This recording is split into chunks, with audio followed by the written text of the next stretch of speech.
Criminology is a true crime podcast that may contain discussion about violent or disturbing topics. Listener discretion is advised.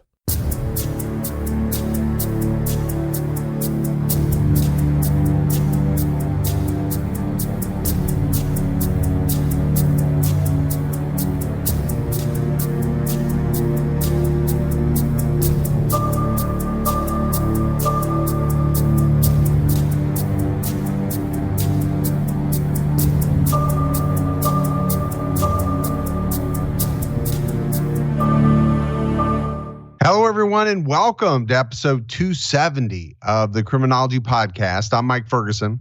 And this is Mike Morford. Mr. Morford, how are you doing, buddy? I'm doing good. I was a little depressed this morning. I was watching some of this Maui news coverage. What happened there is just awful. And, you know, my heart goes out to the people that are out there, and hopefully anyone listening that's able to help with maybe a donation to Red Cross or any of the other organizations that can help the people in Maui. I hope they're able to do it. Yeah, I'm with you, man. It's heartbreaking to see the pictures and the video, and your heart goes out to everyone involved. But Morph, let's transition. Let's go ahead and give our Patreon shout outs. We had Anita Dunn, Shayla Hecht, Zach S., and Tanya. So that's a lot of great new support. We really appreciate it. Yeah, thanks so much to everyone that supports the show. It means a lot to us and really helps us out. For anyone that would like to support Criminology, you can go to patreon.com/criminology to sign up. All right, it's time to jump into this episode. And we're talking about an infamous case that unfolded in my home state of Ohio. In fact, it's a case that resulted in the largest murder investigation in Ohio's history. We're diving into the murders of the Rhoden family. Case that has a few different monikers: the Rhoden Family Massacre, the Piketon Massacre, or the Pike County Massacre. No matter what you call it, it's a high-profile case in which 8 members of the Rhoden family were murdered on their property in 2016. The case shocked residents of that community due to the high victim count. And when police finally figured out who was responsible and just why the murders happened, that left the community even more shocked. The mystery of the Pike County Massacre started with a frantic phone call to 911 at 7:49 a.m. on April 22nd, 2016. 911. Yes, I need help to get the 40. Let's go. Hold on. I need you to tell me the address. What's the address? Give me just a second. We walked to the mailbox. I think my brother-in-law's dead. Okay, what's the address? Give me just a second. 4077 Unionville Road. 4077. 4077. Okay, 4077 Unionville, correct? Yes, 4077 Unionville Road. Ma'am, you gotta tell me what's going on. There's blood all over the house. Okay. My brother-in-law's in the bedroom. It looks like I beat the hell out of him. Okay. There's blood all over the front room. Ma'am, can you tell me what county that's in? Is it Pike County? It's Pike County? Yes, and they drug him in the bedroom. Okay. I need you to get out of the house. Did you drive over there? Yes, I did. What's your brother-in-law's name? Huh? What's your brother-in-law's name? Ma'am? Yeah. What's his name? Chris Rhoden and Gary Rhoden. Chris and Gary Rhoden? Both of them looks like they're dead. You think they're both dead? I think they're both dead. Looks like someone has beat the fuck out of them. Okay. Is there anybody else in the house? Not that I know of. Okay. The door was locked when we got here, but I know where the key was at. And I went in and they were laying on the floor. I'm done now. Okay. I'm standing outside right now. Okay, just stay out of the house. Don't let anybody go in there, okay? Yeah. All right, we got deputies on the way, okay? Thank you. You're welcome.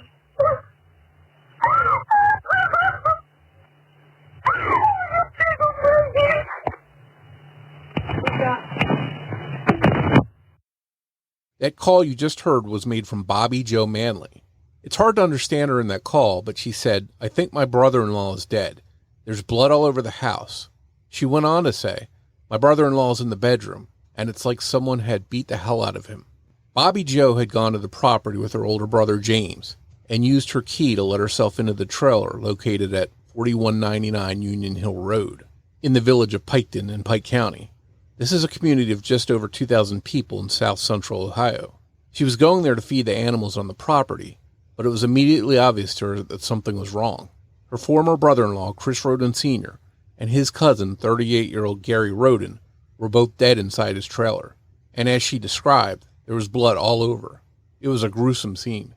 A trail of blood leading from the living room through the kitchen and down the hall and back to the bedroom gave clues to what happened. Chris had been shot 9 times, including in the face and torso. Gary had 3 contact gunshot wounds on his head. While Bobby Jo waited for police, she went next door to another trailer on the adjoining property at 4077 Union Hill Road, one that belonged to Chris Sr.'s son, 20-year-old Clarence Rhoden, known to everyone as Frankie, and his fiancée, Hannah Hazel Gilly, who was also just 20 years old. That's when Bobby Jo made another gruesome discovery. Inside, Frankie and Hannah were both dead. It was obvious that they had been shot. Frankie had 2 contact gunshot wounds and a 3rd bullet wound in his head, and Hannah had been shot in the head 5 times. 2 young children in the house during the murders were left physically unharmed.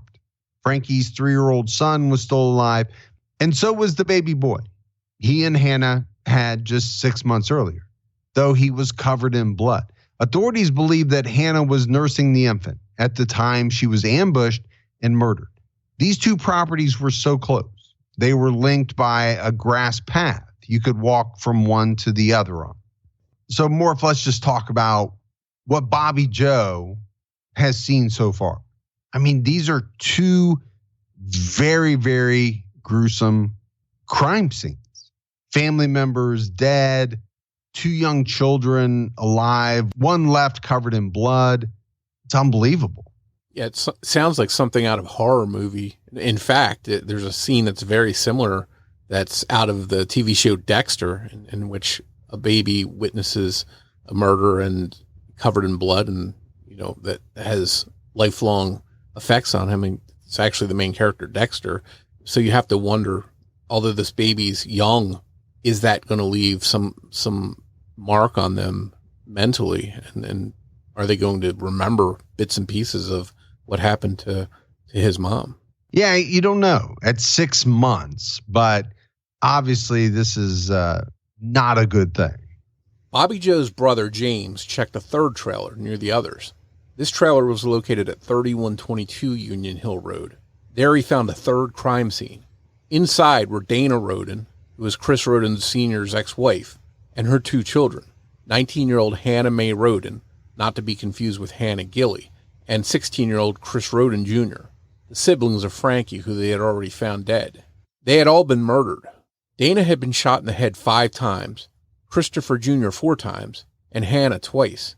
Hannah's 4-day-old infant was found unharmed, and her 2-year-old daughter, Sophia, who had a different father than the infant, was not with her mother that night and wasn't harmed. The police investigators would have their hands full with multiple victims in multiple homes, but these 7 victims weren't the only ones. Police believe that the murders had happened in the early morning hours. Later that afternoon, after hearing about the murders, Donald Stone went to check on his cousin, Kenneth Rhoden, the brother of Chris Rhoden Sr. Kenneth lived alone in a camper on Left Fork Road, about 6 miles from where the other victims were found in their mobile homes on Union Hill Road. Donald approached the camper cautiously, worried about what he may find. He later told WLWT5 News, "I hollered at Kenneth. Kenneth, can you hear me?"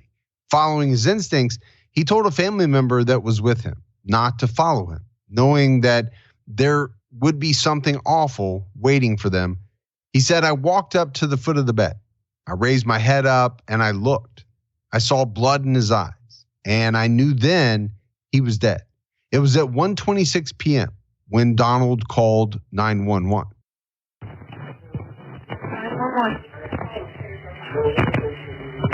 911. There's Pike County, sir. Go ahead. Yeah. This is 911. Can I help you? Yeah, I need a deputy to come out to close to 799 West Fork. Okay. It's all this stuff that's on the news. I just found my cousin with a gunshot wound. Okay. Sir, was she alive? No. Okay. And you're at 799 West Fork? It's close to 799. I don't know what his address is. He don't have a box. You don't have a box. Okay. I'll be standing out by the road waiting on him. Stone? Yeah, I'm his cousin. What's his name? Kenneth Rhoden. Kenneth Rhoden? Yeah. Okay, sir. Are you out of the house? I'm out of the house right now. I just went in, hollering at him, and checked if he was all right. And I looked up at him. He had a gunshot wound. Okay, sir. We're going to get deputies out there to you, okay? All right. Bye. Kenneth had been shot once in the head through his eye. Police now had a total of 8 murder victims in 4 different homes at 3 different addresses. All of them were related to each other. And I think you would have to say more that the phrase, the police had their hands full, in this instance was an understatement. I mean, this is not a New York City homicide division, right? This is South Central Ohio, fairly rural. I can't imagine that, the detectives, the law enforcement officers had seen something to this magnitude before or worked something like this. Yeah, we're talking a community of 2,000 people, basically. So I think it's safe to say they hadn't seen anything like this. And whether this was there or even a big city like L.A., as you mentioned, New York City, I think this would be a major case for any of those jurisdictions, no matter how big their police force was. Yeah, I would agree with you. It would be a major case. I guess what was going through my mind was, okay, New York City, mob activity. Could you have seen something along these lines? And I would say, yeah, probably. Police officers, detectives, maybe have seen something like this where a lot of people were killed, maybe in the same location or in different locations, but pretty close together. I think what has drawn a lot of people to this case, or what drew a lot of people to this case in the beginning, right, when it was unsolved, because it went unsolved for quite a long time, was the fact, number one, that all of these people were related. And that is definitely a big component to the case. And then number two, that, they kind of lived so close together or were found so close together. So kind of hard to think that this is a random serial killer when all of the people who are murdered are related. And instead of trying to protect multiple crime scenes after the initial walkthroughs and evidence collection was done, the authorities actually towed each trailer to a warehouse to store them together and preserve them. According to WCPO.com Cincinnati, the Ohio State Attorney General at the time, Mike DeWine, who is now Ohio's governor, said that 3 of the 4 trailers that had been attacked had sophisticated marijuana grow operations on the property. He added, they weren't doing this in their garden. They were doing this to sell. This statement by DeWine, combined with the execution-style killings, made many area residents wonder if the murders were related to drug deals gone wrong, or if a drug cartel had been sending a big message. And I think this is just another thing that added to the draw of this case to many who were following it. And I don't think a cartel hit on this family was too much of a reach. I mean, do you naturally think drug cartel in the rural part of South Central Ohio? No, not really. But we know their reach does extend up through the country. And when you think about 8 murders in multiple locations, it's a big undertaking, and the level of violence that was involved. So I think it's pretty easy to see why some people jumped to an organization known for violence especially when you factor in the marijuana grow operations. But there have been a lot of people who have said, or at least asked the question, would a ruthless cartel have left young children behind alive? Theories quickly began spreading like wildfire.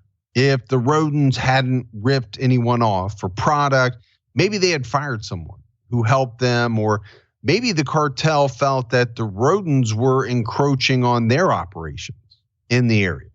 And again, another reason why so many people kind of latched onto this case and were fascinated by it, amateur sleuths, people like that, you can see just from the information that we've given, right? There are a lot of different paths to go down to investigate. I'm sure the police had to quell some of the fears that there might be ongoing danger that this killers might still be looking for other victims. Yeah, I mean, if you think that there's a serial killer, or you think that, a drug cartel has sent hitmen into your kind of small town, there's a lot of fear there about what is possible, what could happen next. It seems police felt from the evidence and crime scenes that most of the victims had been killed while they were asleep in a sneak attack. This was quick and quiet. To many, this was also a bit more than execution-style killings. Most of the victims had been shot multiple times. It could indicate a struggle of some kind or bad aim on the part of the killers. It could also indicate a personal relationship to the victims: anger, hatred, jealousy. The facts at the scene just didn't line up with the cartel or gang theories, and police began to think that someone had a serious grudge with the family. In October 2016, Pike County Sheriff Charles Reeder stated he didn't believe the cartel or any other criminal gang was responsible for the murders. He also didn't think that any of the killings were even drug-related at all. Unknown to the public, police were zeroing in on potential suspects. In May 2017, authorities, including a SWAT team, raided a property in Adams County, Ohio, about 10 miles from the crime scenes. They removed a trailer belonging to the Wagners, a local family. They also searched a property on Peterson Road in Peebles, Ohio, that brothers Jake and George Wagner had recently sold. Authorities also searched the Flying W farm in Pike County, owned by Jake Wagner's grandmother, Frederica Wagner. The searches connected to the Wagner family led to a lot of questions. How were any of the Wagners connected to the Rhoden family? Was this really a two-family feud that ended in the Rhodens being massacred? What could have gone so wrong between the two families that it came to this? So when you think about a lot of these questions, it almost kind of brings up like a Hatfield and McCoy. Yeah, in a case like the Hatfields and McCoys, that's a feud that lasted decades, maybe the better part of a century, and who knows what it even started over. But I think we've talked about cases in the past where families were at odds with each other for whatever reason, and sometimes we know that does lead to violence. Yeah, no doubt that it can and does. But when you think about this scenario, two families, let's say at war with each other or bickering with each other, not very often does it lead to 8 members of one family being massacred at the same time. But again, it goes back to what I said earlier, right? As this case unfolded from the beginning to now, to this part in the story where they're talking about the Wagners, there was so much for people to latch onto when it came to theories, possibilities, paths to go down to explore. It turns out that there was a connection between the two families. Jake Wagner is the father of Sophia, Hannah Mae Rhoden's toddler that wasn't home the night of the murders. As we'll get to, Sophia's absence from the home that night may have been a clue, part of the plan, not just luck. Jake and Hannah had been involved in a bitter custody dispute since Hannah became serious with another partner, Frankie, and things got even worse when she got pregnant. So there seemed to be a potential motive, custody dispute. But was it serious enough to slaughter 8 members of a family over? It seemed that nothing was found to solidly connect the Wagner family, because there was no movement in the case. No arrest, no more searches. No news, nothing. Community anxiously awaited for answers. In June 2017, the Office of Attorney General, DeWine, asked the public for information on 4 specific people related to the Rhoden murders, though it was not disclosed exactly how they were involved or what role they played. At the time of the 8 murders, these 4 people lived on Peterson Road in Peebles, Ohio, about 10 miles away from Union Hill Road. They had all since moved to Alaska together. According to the Cincinnati Enquirer, authorities wanted information regarding any interactions, conversations, dealings, or transactions that the public may have had with these individuals, which could be personal, business, or otherwise. More specifically, information regarding vehicles, firearms, and ammunition. The 4 individuals were married couple George Wagner III, also known as Billy, and Angela Wagner, and their sons, George Wagner IV and Edward Wagner, also known as Jake. 17 months later, in mid-November 2018, the 4 members of the Wagner family listed in the Attorney General's press release were arrested and charged with either planning or committing the 8 murders. A tip must have panned out. The Wagner family had been linked to the killings. Billy was found in Lexington, Kentucky, where he had pulled his horse trailer over on Georgetown Road. Jake and George were arrested in Ross County after a traffic stop, and Angela was arrested at home in Scioto County, just south of Pike County. More arrests came. Angela's mother, 65-year-old Rita Newcomb, was arrested and charged with perjury, obstructing justice, and forgery related to custody documents. Frederica Wagner was also charged with perjury and obstructing justice, though the charges would later be dropped. She was accused of lying about 2 bulletproof vests found at her residence during the search of her property. She claimed she bought them on Amazon after the murders due to fear of retaliation, but investigators found no such transaction. She later claimed she had actually purchased them on eBay, not Amazon.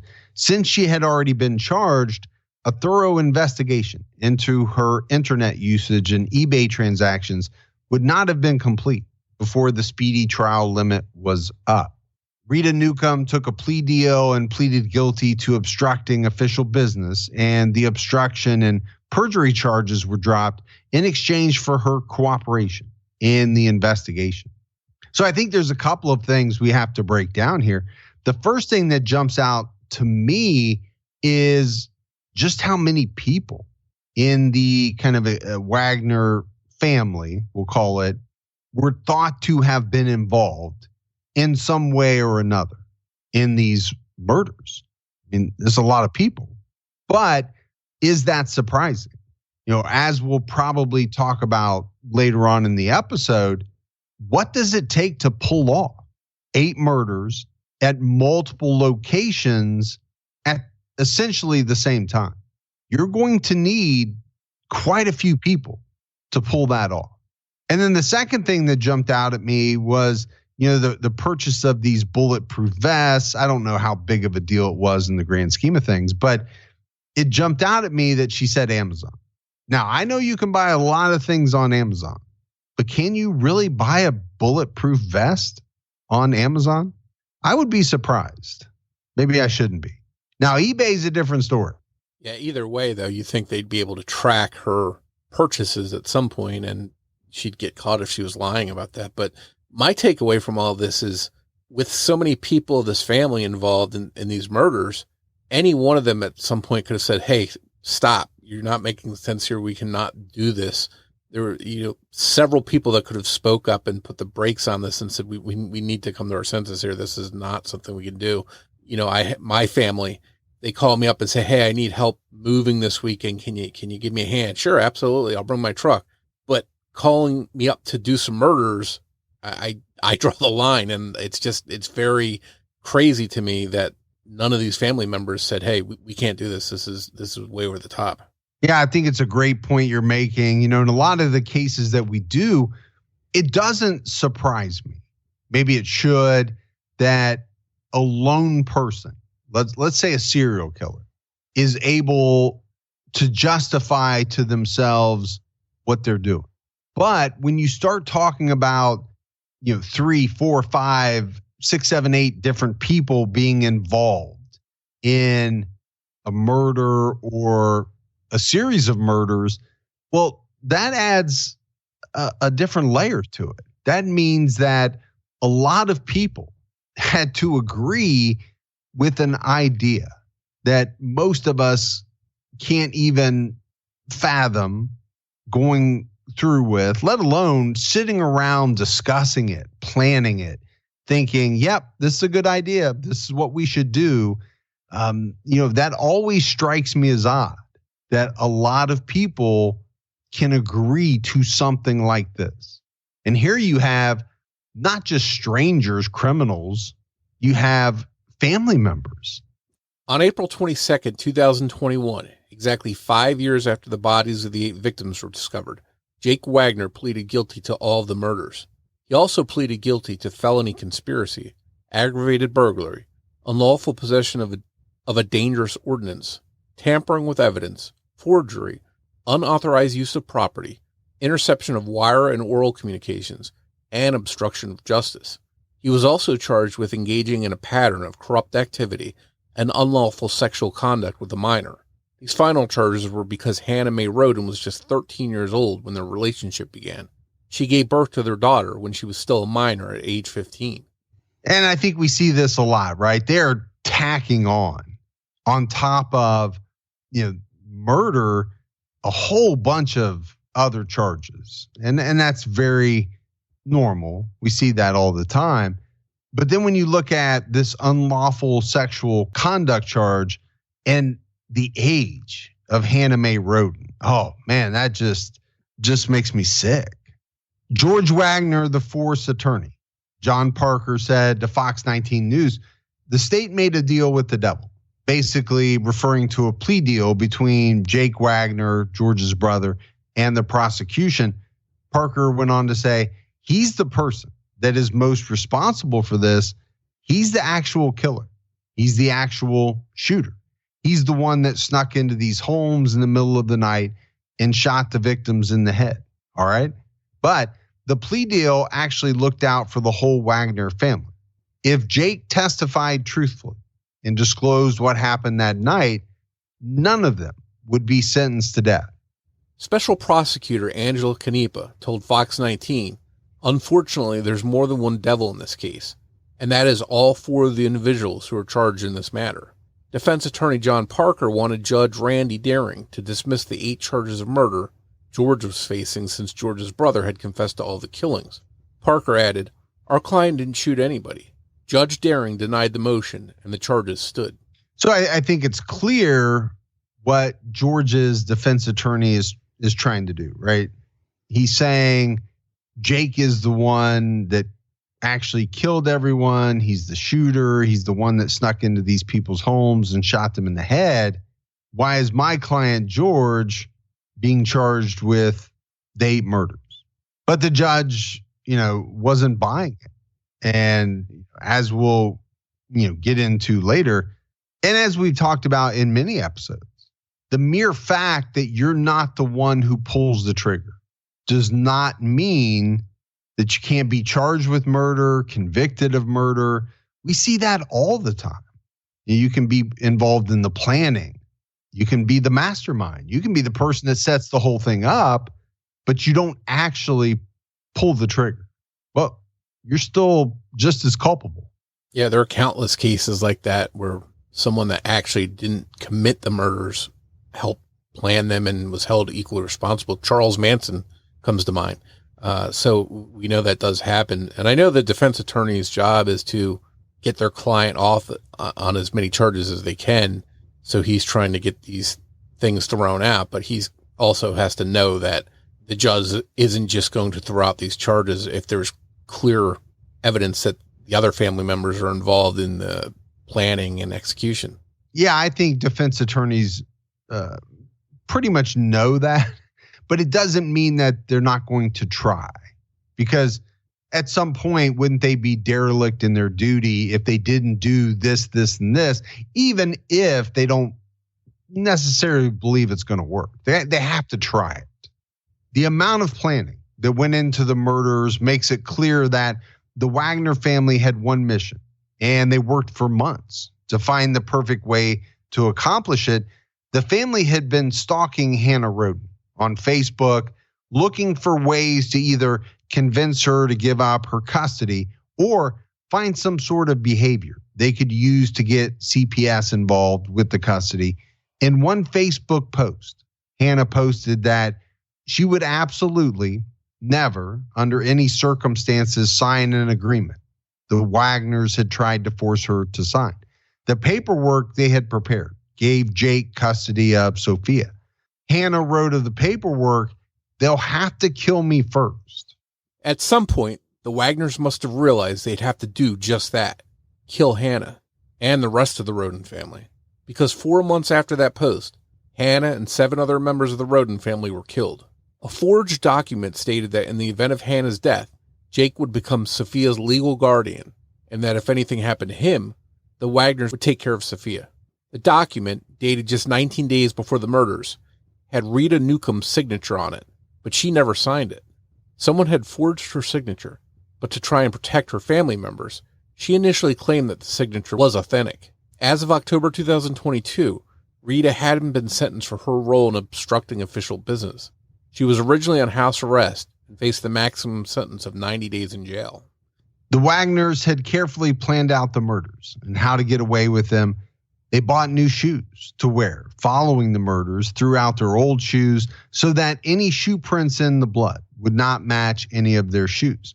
This was a good idea on their part, considering the shoe prints were indeed left behind at all 4 crime scenes. They also made homemade silencers so as they would be able to commit the murders without waking neighbors or anyone else in the trailers nearby.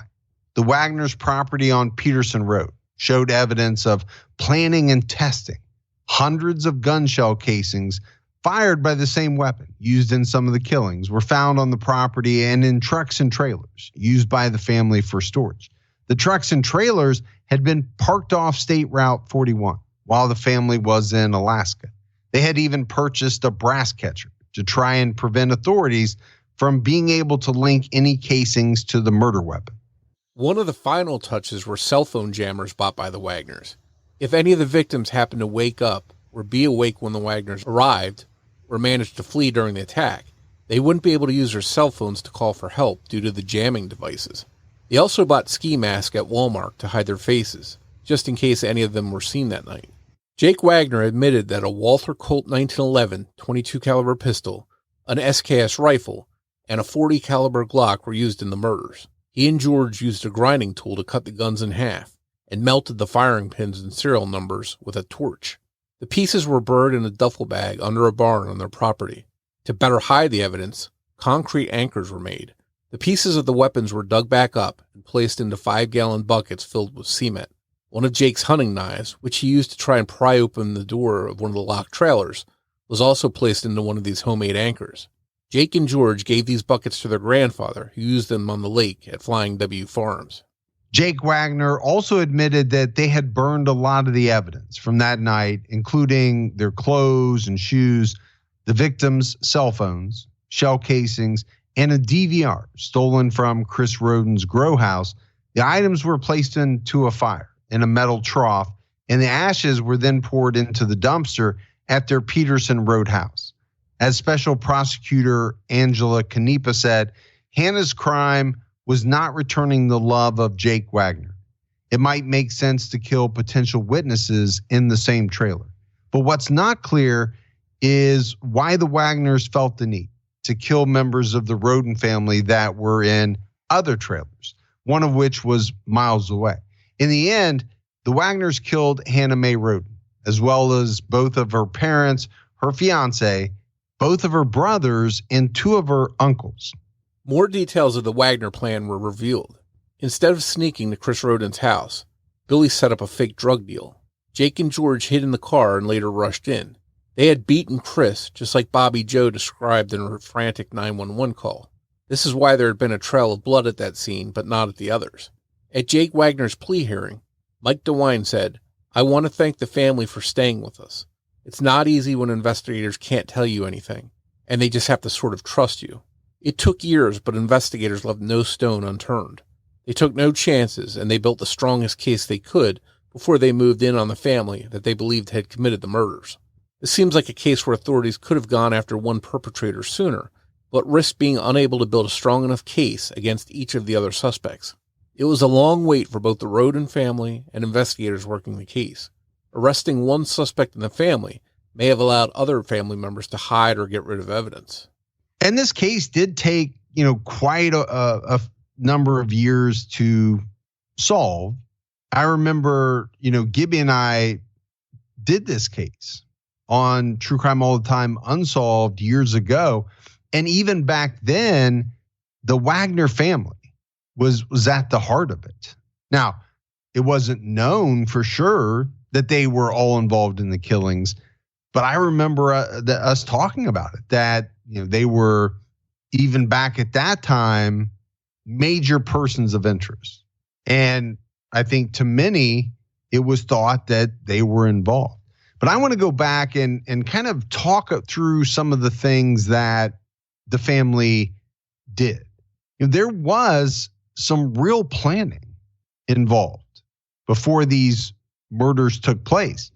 And some of the things that were done were things that trip up a lot of killers.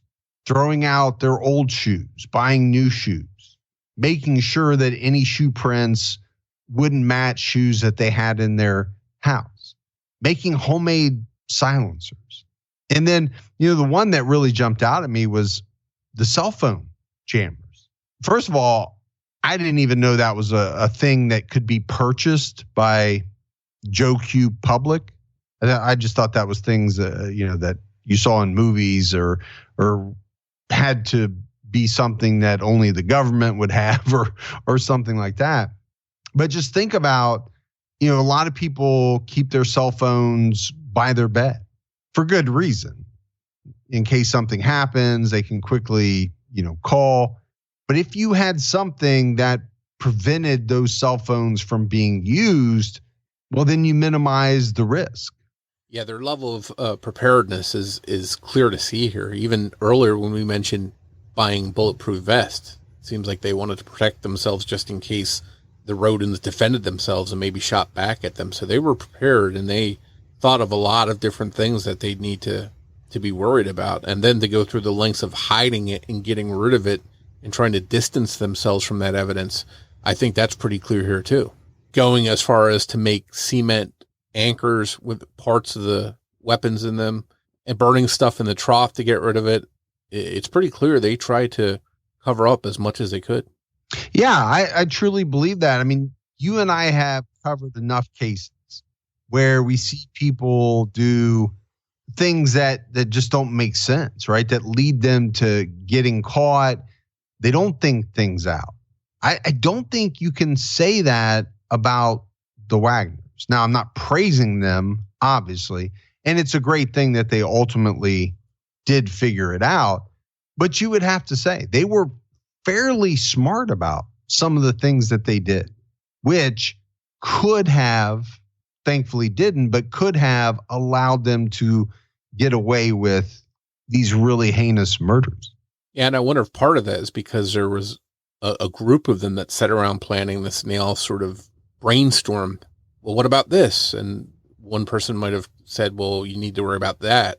And it sort of came together that way, where instead of one or two people, you have a lot more thoughts going into this and a lot more of a process that we're able to think of a lot of the things they need to be worried about in this case. Yeah, that absolutely could be. Whether you're into a quick gloss and go or full glam with bold colors, we all have that one product we can't live without. For me, it's the Thrive Cosmetics Liquid Lash Extensions Mascara. It gives my lashes unbelievable length and definition, like extensions in a tube. And with 6 shades that don't clump, smudge, or flake, it stays flawless all day. Plus, removal is a dream. It slides off with warm water, no tugging required. The best part? Thrive Causemetics is 100% vegan, cruelty-free, and made with clean, skin-loving ingredients. And when you shop, you're giving back. They've donated over $150 million in products and cash to support causes like cancer, homelessness, and domestic abuse. High-performance beauty that gives back? That's something I'll always stand behind. Try your new trusty favorites with an exclusive set for our listeners. New customers can get the Liquid Lash Extensions Mascara and a mini-sized Brilliant Eye Brightener at a special set price with free shipping at thrivecosmetics.com/beauty. That's Thrive Cosmetics, CAUSEMETICS.com/beauty. Welcome to Finally Caught, a true crime podcast from the hit North American and UK television series. I saw the one girl with her throat cut and her abdomen stabbed and slashed. It's a gruesome sight. Bloodstains on the bed, wall. This is just the beginning of the journey. Each episode details a horrific murder and subsequent investigation in order to capture the killer at large. To the newly released first season of Finally Caught, available wherever you get your podcasts.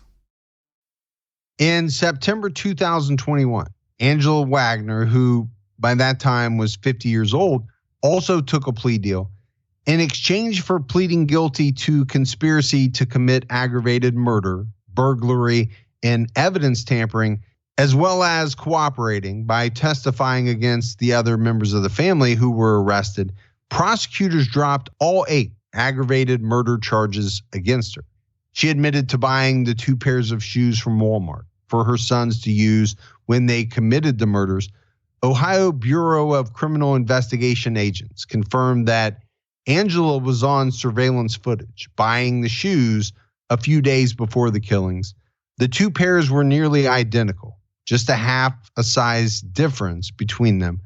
Maybe to an untrained eye, it would look like there was just one suspect walking around, but crime scene technicians measured and made replicas of the impressions or the prints. A half size is enough of a difference to notice, apparently, for investigators. According to the Cincinnati Enquirer, Sheriff Reeder said they did this quickly, coldly, calmly, and very carefully, but not carefully enough. And I think this is a great statement from the sheriff. You know, going back to what we were just talking about, there was a lot of planning. They were careful about a lot of different things. But like he said, just not careful enough. And I think the one thing they couldn't count on was the family turning on each other to protect themselves, as Angela did here when she found that she could get off of these murder charges. She started spilling the beans on her role in the case. Well, and don't you see that so often, right? In the beginning, when you're coming up with the plan, whether it's 2 people, 3 people, or more, everybody's in. And you think you've got this solidarity. You know, we're going to do this. Nobody's going to talk. You can just kind of imagine some of the conversations that went down. But then when all hell breaks loose and people's feet are put to the fire, they often break down. And when that deal is put in front of them, family or no family, a lot of people kind of revert back to self-preservation. I don't want to spend the rest of my life in prison. I don't want to be given the death penalty. I got to look out for myself. And in this case, it was a mother turning on her own son. So, you know, that desperation is pretty clear here. Both Jake and Angela claim that the murders didn't just happen because of a custody dispute, but because they felt it was the only way to protect Sophia from what Angela claimed was sexual abuse by the Rhoden family. Angela Wagner testified nobody's heart was in it. Nobody wanted to do it. Angela went on to accuse Jake's wife, Elizabeth Armour, of the same thing, inappropriately touching Sophia. She would also later accuse Elizabeth of trying to poison ice in her home. Multiple calls obtained via wiretap discuss these allegations, and it gets pretty weird. At one point, Angela is upset with Jake for telling Sophia that she wasn't her mom. She was her grandmother. This accusation by Angela and Jake's refusal to blindly believe his mother over his wife caused an argument that spilled over to a conversation with his brother George.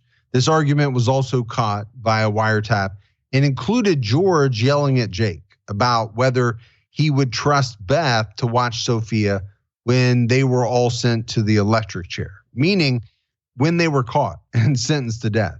Would you want your daughter with her? In the wiretap, George also threatened to call the Ohio Bureau of Criminal Investigation and turn Jake in, saying, every time I try to do something, you rat me out. Angela also spoke freely of her fear of being caught, saying, I'm not taking a life sentence, Jake. I'm going to take the electric chair and die. Despite Jake saying, I know they're listening, and George saying, yes, Ryan, I know you're listening to this, referring to BCI agents who might be surveilling them, they just kept talking openly. So there's a lot going on. I mean, when you break down some of these things that were heard, through the wiretap, and some of it, like you said, Morf, is fairly weird. Angela wanted Sophia to think that she was her mom, when in fact she was her grandmother. She also thought Jake's wife was trying to poison her and was sexually abusing Sophia. But, to me, it's this talking on the phone and saying things that are very incriminating while you believe you're being surveilled and possibly wiretapped.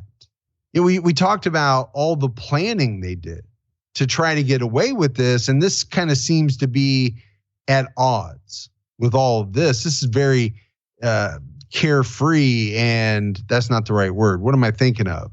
Reckless? Yeah, reckless, not thought out. Yeah, it's definitely a clash with everything else we talked about, because they did go through great lengths to plan it out and then to get rid of evidence. Yet here, when they think they're on this recording, which they actually turned out to be, they're sort of carefree, as you said, and just talking openly and not taking those same precautions. So it is kind of an about face. It reminds me a little bit of something that comes up in many episodes, and it's when people get arrested.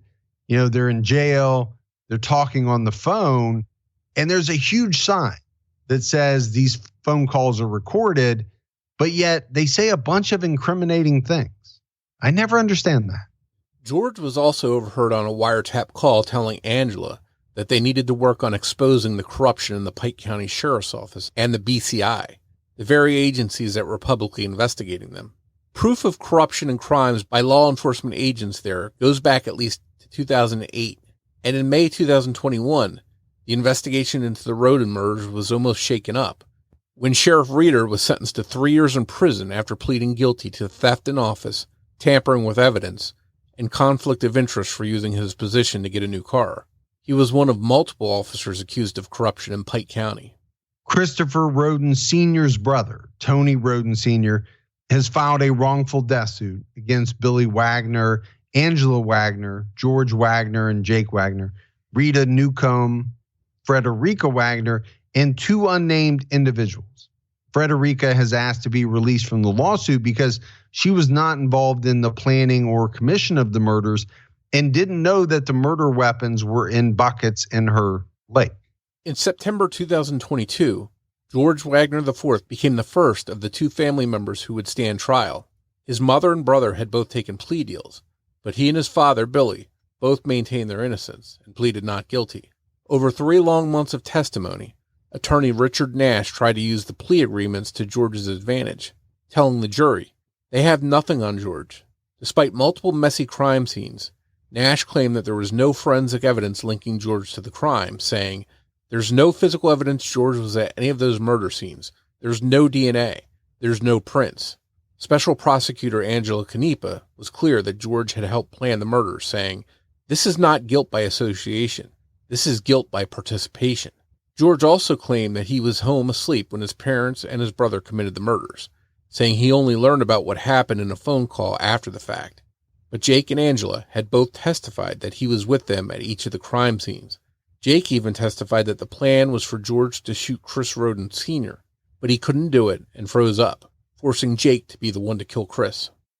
A jury was not swayed by defense attorney Nash's insistence that there was no real evidence against George after deliberating for a bit more than 7 hours. less than 1 hour for each victim, the jury found him guilty on 22 different charges, including aggravated murder, tampering with evidence, aggravated burglary, conspiracy, and forgery.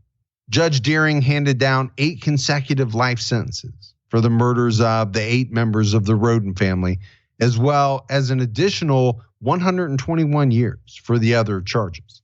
Ohio is one of the states that holds a person who plans a murder just as responsible as a person who commits the murder, but not all states have this kind of sentence for the conspiracy charge.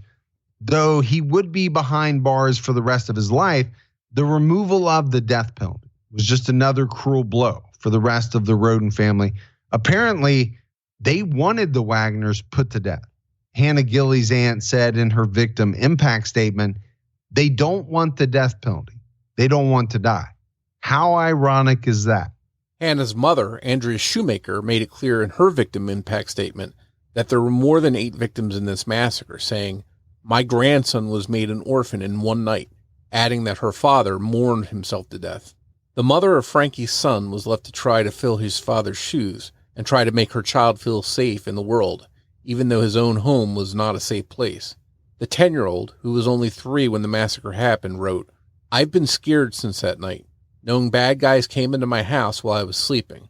I'm always scared now that I will lose my mommy. You did that to me. So I always think that victim impact statements are interesting. Now you have this one, though. This child is 10 years old, was only 3 when the massacre happened. How impactful is it for a 10-year-old to talk about how this has completely devastated his life? Not only did he lose, a number of family members, but he's scared all the time that bad people are going to come in while he's sleeping and that they're going to, take his mom away from him. Very powerful. Yeah, it's one thing to hear from family members of victims that weren't there, how they were affected, but here's a little boy who was there that night that could have lost his life, and he's got to grow up with this fear that's probably going to be with him forever. Yeah, and that may be the thing that doesn't get talked about enough. There's grief over losing loved ones. And that grief can go on for, a very long time. It can go on forever in some instances. But then, you have some individuals who are harmed in other ways. There's not just grief, but there could be, PTSD. There could be just the fact that you almost can't function. You're so scared, thinking that this could happen again. This is going to happen again. It can affect people negatively for the rest of their lives. And in some ways, I don't want to use the word ruin, but harm them in a very real way. Billy Wagner has been behind bars since his arrest in November 2018. He will not go to trial until early 2024, and that would probably be the earliest. Motions and other unexpected things like COVID have pushed that date back over the years, and there are things that could push it back even farther. Billy still faces the death penalty on the same 22 charges that George was convicted of, despite the deals Jake and Angela made. He has asked for a change of venue, so it's currently unknown where the trial will be held. But I will say, whenever that trial does happen, there will be a lot of people paying attention to it. As we wrap this one up, Morf, it's hard for me to think that George is going to walk away from this thing, knowing that Billy was convicted, knowing that, Jake and Angela are going to testify against him. I just can't imagine that he's not going to, at the very least, go to prison for a very, very long time. Yeah, it seems as though the odds are stacked against him that he gets off of this without being found guilty. And then it's just a question of what is the outcome, what is the sentence. But I really want to go back to the motive for these 8 murders. And it really seems as though it came out, it was all around the custody of Sophia.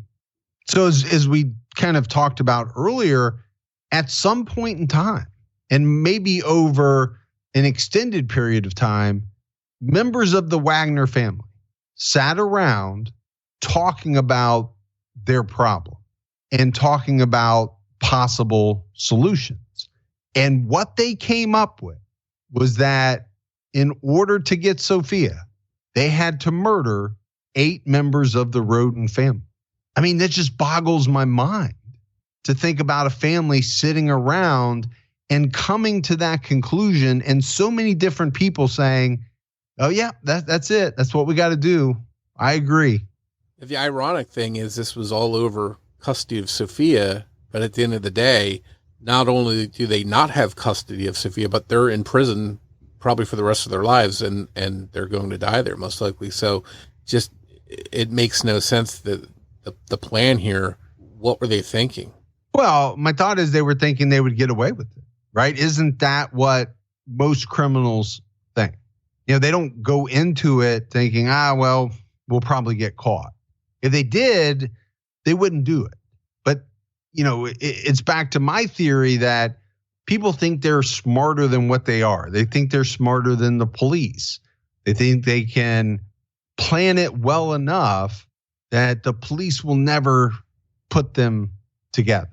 Now, the strange thing about this one for me, this is not the killing of people who are unconnected, right? The Wagners and the Rhodens had a connection.